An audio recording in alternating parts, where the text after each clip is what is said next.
Okay, in this video I'm going to use one tool in Photoshop to clip the image of the figure of death or the bronze sculpture from its background.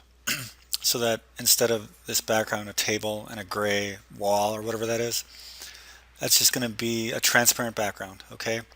This is another very common thing that Photoshop is used for. Resampling is huge, and so is clipping images, okay? The pen tool is probably the number one best way to clip from Photoshop, but I'm not going to show you that because a lot of students get super frustrated with it and never really learn it and get so frustrated that they just don't want to move forward. I don't want that.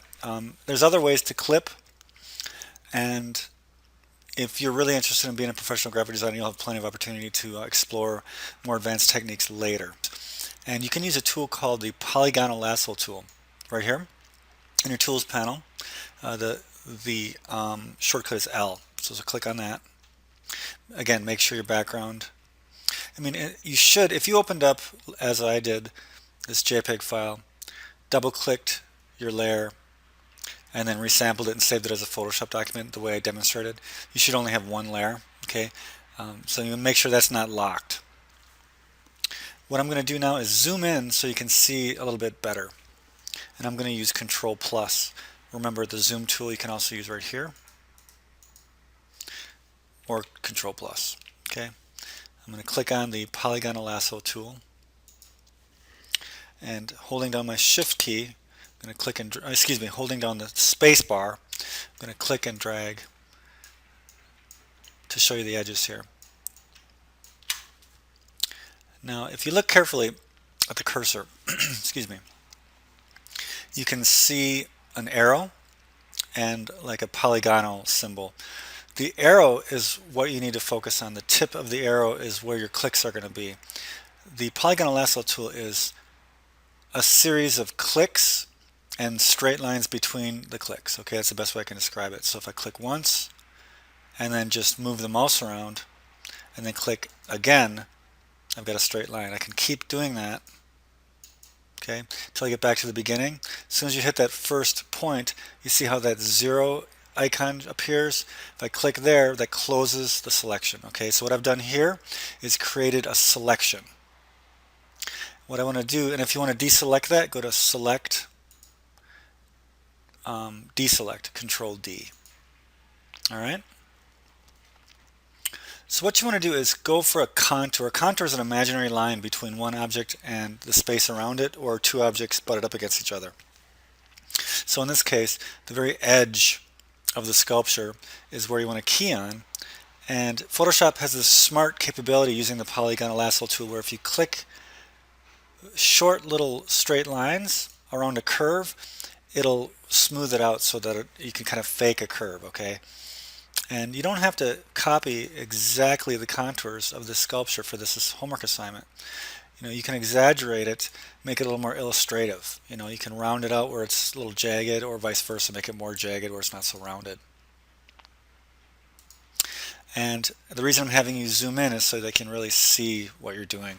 Now if you reach a point like this where you've got the top of the work area, what you can do is just move your mouse up and you see what happens, or you can move it over and it'll automatically give you more space. Okay, so just keep, it's just a series of clicks and then you're moving your mouse. Click and then moving your mouse. And you want to go all the way around like this, trying to stay. Now if you notice, because we've resampled it so much that the edges are kind of blurred or feathered a little bit. You can choose to come in from that a little bit, but you don't have to. You can just go exactly right on the edge if you want of the blurring part, or you can come in a little bit tighter. There's a way that you can contract the selection. I'm going to show you that in a minute. Okay. For now though, I just want you to go all the way around. I'm doing this a little bit faster than I normally would because I don't want to, it's probably like watching paint dry.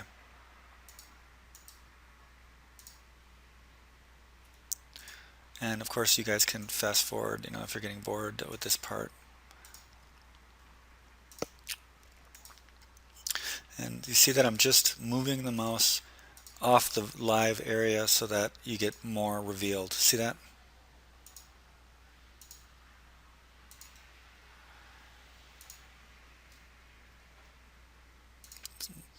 This area is a little hard to see because there's not a lot of contrast between that end of the sculpture and the background. I'm just moving my mouse off the edge so that you get more revealed.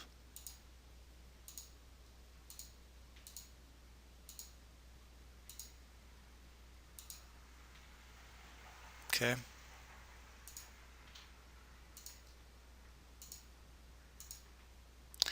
Because this is a bronze sculpture, maybe you do want to kind of show those jaggedy edges because that's inherent in the sculpture. The purpose of this design is to teach you how to do basic skills like resample and use some filters and clip an image for a transparent background. But also I want you to get to start thinking about marrying a headline and a main graphic image. That's really the main design purpose as well. So whether or not your edges here are jaggedy or smooth, it's probably not the most important thing, but at some point you do need to think about that. What am I trying to accomplish with my clipping and how am I going to clip it? Do I want to smooth these edges out a little bit more? Then maybe you want to take your time and make more rounded curves, or do I want to make it look more jagged, in which case you want to just jaggedy zigzag around a little bit more. Okay.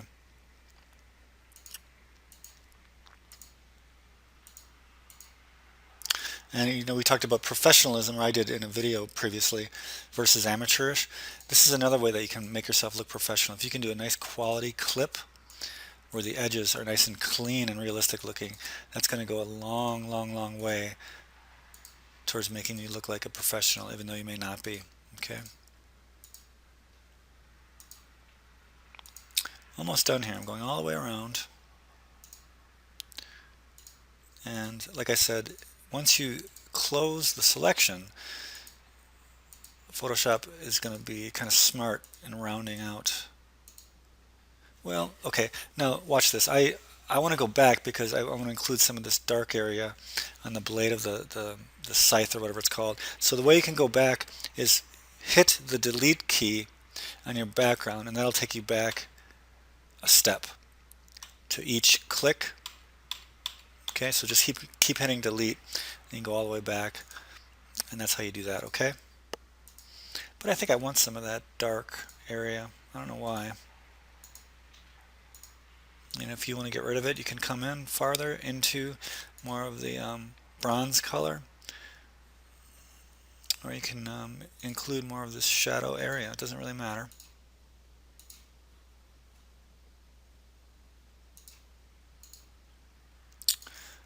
Okay, now here we go. We're almost at the end. You wait for that little circle, and that means you've completed the selection. I'm going to back way out now using Control minus on your keyboard.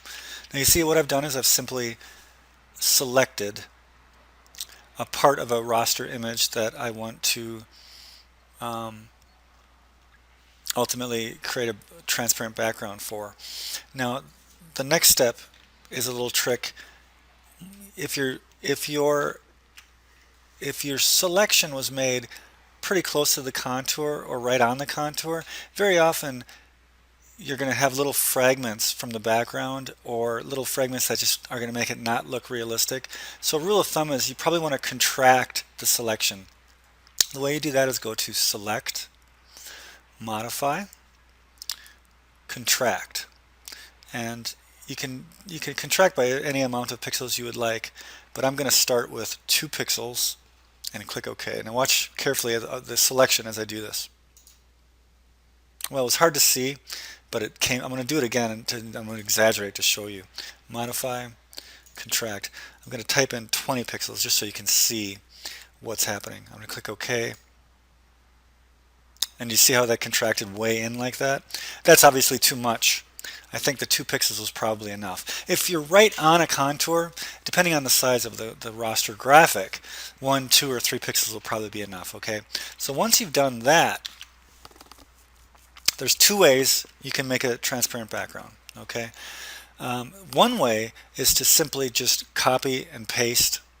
Okay, and the way you do that is go to Edit, Copy, Edit, Paste. Control V as in Victor. Okay, and that's a universal shortcut. Control C is copy, Control V is paste. Now keep your eye on the layers panel here as I do the paste. Okay, watch what happens. Now when you copy and paste in Photoshop, a new layer is automatically created. Okay, and it's created on top of the layer previous. You can click on the bottom layer, you can click on the top layer, and this is going to be something I'm going to show you in future video modules. To do anything to any element in Photoshop, you have to make sure that you're on the right layer. Okay. You can also make any layer invisible by clicking this little invisibility icon to the left of the layer like that. So if I want to make this bottom layer that had the background invisible, I click on the background invisibility icon, and there it is, invisible. And so now you've got a transparent background. Okay, so that's one way to do it.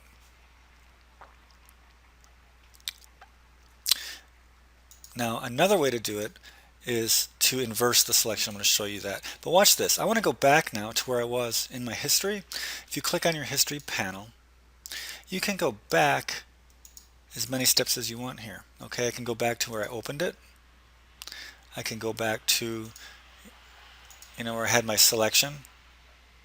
But I'm going to go back to where I contracted by 2 pixels. Okay, and that's a good way. If you get stuck on something, Control Z, which will go back several steps in Publisher and in many other programs. In Photoshop, if you select Control Z on your keyboard, you can only do that once. It'll only take you back one step. Okay, and that's where your history panel comes in handy.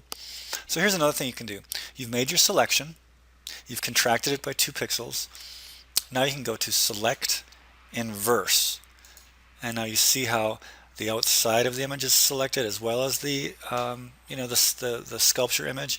That means that everything around the image is selected. Okay. Now what's neat about this way is you can feather the edges. If you go to Select, Modify, Feather,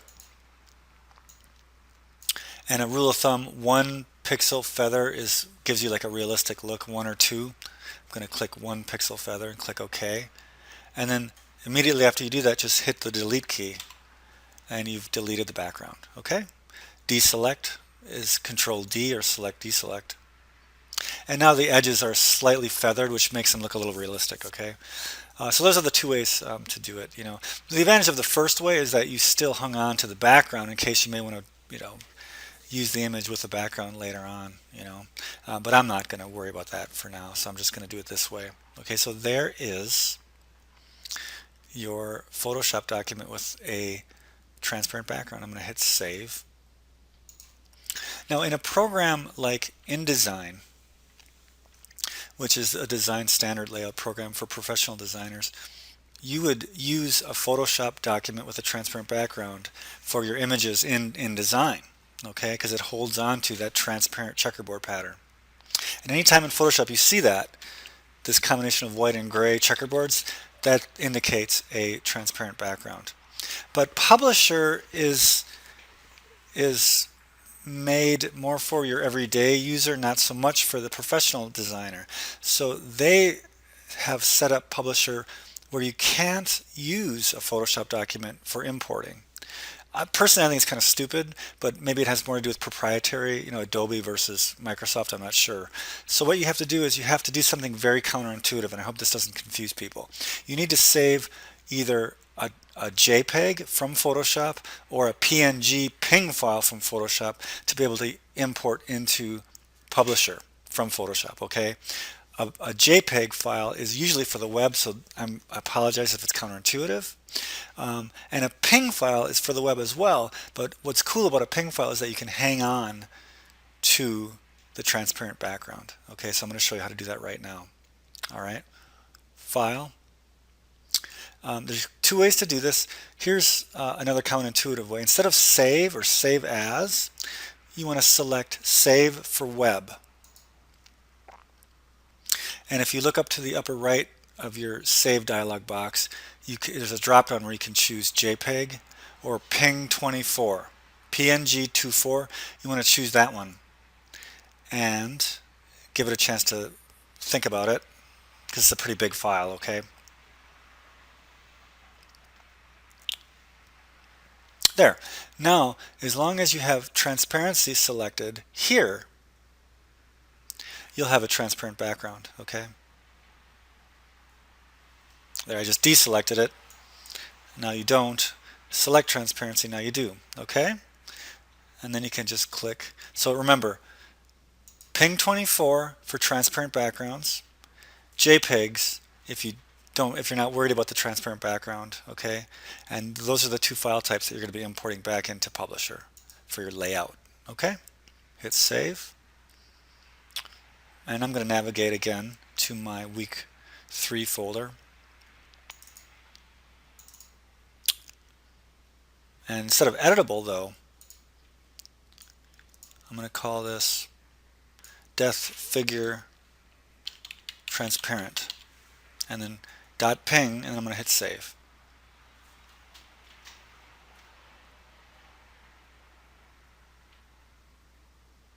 It's a big file, so this, it's going to take a few seconds to save. There you go. Now, I'll show you how it works now in Publisher. Open up Publisher.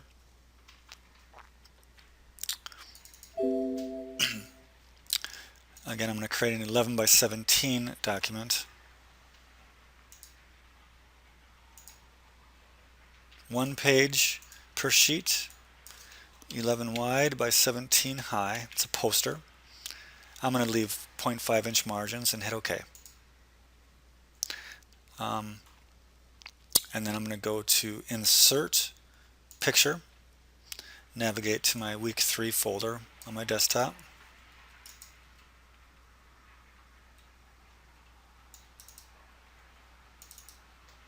Find the Ping file, which is called transparent in my case.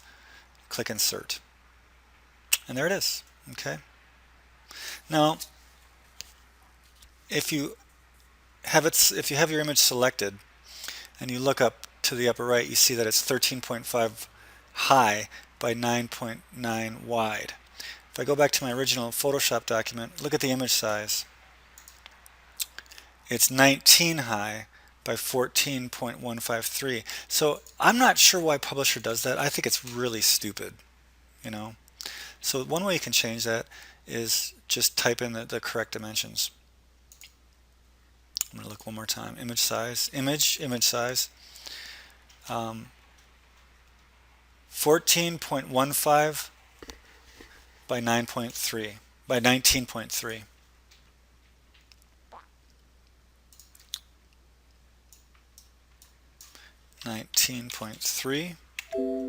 Oops, hit enter.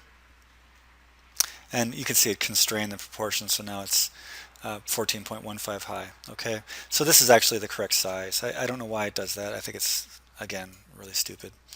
And now you've got a file that's got a transparent background. I'm going to show you now. Let's make a background just so I can show you the transparency. Okay. Background. More background. Solid. I'm just doing this fast, and I'll make a red background because red is the color of blood. Okay, there we go. And the reason I did that is just to show you now, look, isn't that cool? You've got a transparent background around the sculpture of death. Okay. Now I made this file big enough, so that you shouldn't have to make it any bigger by dragging it around in Publisher, because remember, you don't want to do that because you don't want it to look pixely. But if you want to make it smaller, there's certainly no problem with that. Just drag it down to size. Okay. So that's how you make a transparent document to save for Publisher as a Ping24 using Photoshop.